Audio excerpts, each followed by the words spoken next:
Balasore press club ପକ୍ଷରୁ 78ତମ ସ୍ୱାଧୀନତା ଦିବସ ପାଳିତ ହୋଇଯାଇଛି।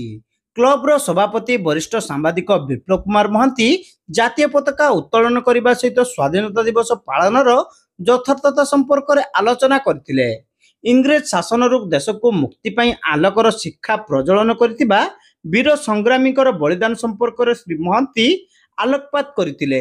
କ୍ଲବର କାର୍ଯ୍ୟକାରୀ ସଭାପତି ବରିଷ୍ଠ ସାମ୍ବାଦିକ ରଞ୍ଜନ ବାଗ, ସମ୍ପାଦକ ରାଜକିଶୋର ବେହେରା, ଉପଦେଷ୍ଟା ବଂଶୀଧର ଜେନା, ଅମିୟ ମହାନ୍ତି, ଅଜିତ କୁମାର ମହାନ୍ତି, ଅଦୀପ କୁମାର ଜେନା, ରତିକାନ୍ତ ପାତ୍ର, ମନୋଜ କୁମାର ରାଉଳ, ମୃତ୍ୟୁଞ୍ଜୟ ପଟ୍ଟନାୟକ, ରମରଞ୍ଜନ ଦାସ, ପ୍ରସଞ୍ଜିତ ଦାସ, ଗୋବିନ୍ଦ ରାଠି, ସପନ ବିଶ୍ୱାଳ, ହିମାଂଶୁ ଦାସ, शेख ମଜାମିଲ, କରୁଣାକର ସାହୁ, ବିନାୟକ ମହାପାତ୍ର, ଅରୁପ ନାରାୟଣ ମହାନ୍ତି ପ୍ରମୁଖ ଉପସ୍ଥିତ ରହି ସ୍ୱାଧୀନତା ଦିବସ ପାଳନର ତାତ୍ପର୍ଯ୍ୟ ସମ୍ପର୍କରେ ବକ୍ତବ୍ୟ ପ୍ରଦାନ କରିଥିଲେ।